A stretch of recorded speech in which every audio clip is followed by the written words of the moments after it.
Okay, so I'm going to use my son's keyboard here to explain the number system. When you play in a major key, you're probably familiar with seeing this little chart where one is major, capital is major, lowercase is minor. Where this comes from is, let's say I'm going to play a C major scale, okay? 1, 2, 3, 4, 5, 6, 7, 8. If you can learn solfege, do, re, mi, fa, sol, la, ti, do, that would help you a lot later. But what you know is we have this pattern, and I kind of made this little cheat sheet. We have, from C, we have a whole step, half step between 3 and 4, whole step, half step between 7 and 8. That half step in a major scale is always going to be between 3 and 4 and 7 and 8. So for our A major video that we just did, if I take that 1 and move it, so 1 is on the A, you can see that now our 3 is actually landing on the C sharp, our 6 is landing on the F sharp, our G is landing on the G sharp, okay? But yet the half steps are still in the same place. So we still have the same pattern, whole, whole, half, whole, whole, whole, half. Okay, but between 3 and 4 and 7 and 8, they're still your half steps. So what happens when we do this, we're going to come back down to C. If I then build a triad, if I start stacking intervals, if I stack thirds on top of each one of these,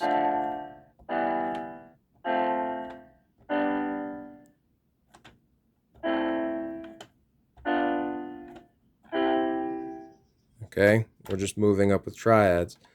Now, if we look closer at these intervals, you're going to notice that the intervals in these triads change as we build those up the scale degrees, okay? To stay in the key of C major, I'm only going to play the white keys that are marked in our key, okay? But I still want that 1, 3, 5 pattern to build a triad. So notice in this first triad on the bottom, we have 1, 2, 3 half steps. Then we hit that third. That's a major third. It's got 3 half steps in the middle. But yet on top, we only have 1, 2 half steps. That's a minor third, okay? A major chord has a major third on the bottom and a minor third on top, okay? Now, when we go up to our next scale degree, which is D, D is our 2. Remember on this page, D, or 2, is minor. And the reason why is because when we play our DFA on the bottom, we have a minor third, and on the top, we have the major third. A chord with a minor third on the bottom and a major on top is a minor triad, right? So we continue all of that until you end up here. The only one we didn't go over is this diminished, okay? Diminished is going to start on our B. Okay, notice here we have a minor third on the bottom and a minor third on top.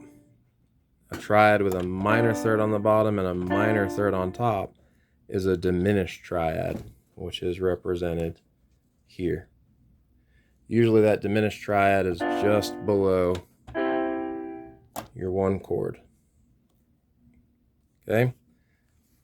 So that's what we're talking about. So there's the number system, or kind of the intro to the number system. Now, when we're doing our triads, we're playing in A major for our major triads. Okay, and when we make this pattern, we end up having these three sharps like I showed you earlier. But yet when we play an A minor, every minor key, if someone says, "Oh, I'm in A minor, E minor, C minor," the minor key is always starting on the 6th scale degree. So if someone says, "Oh, I'm playing an A minor," what you do is you think, what is a minor third up, or what is 3 half steps up from that minor key they're in? And that's C. That's the relative major. So notice, I'm in A minor, I start my A on the 6, okay? And the relative major of A minor is C major. I'm playing all white keys. But yet if I play an A major, I'm not playing in all white keys. I get the C sharp, I get the F sharp, I get the G sharp. Makes sense? If you have any other questions, just text me or something, and I can help you out with that. So there's what we need to know about the number system for now, because as we go in each key, it's like whatever key you're in is going to be your first letter. It's going to be your tonic, your 1 chord. Okay? On to the next video.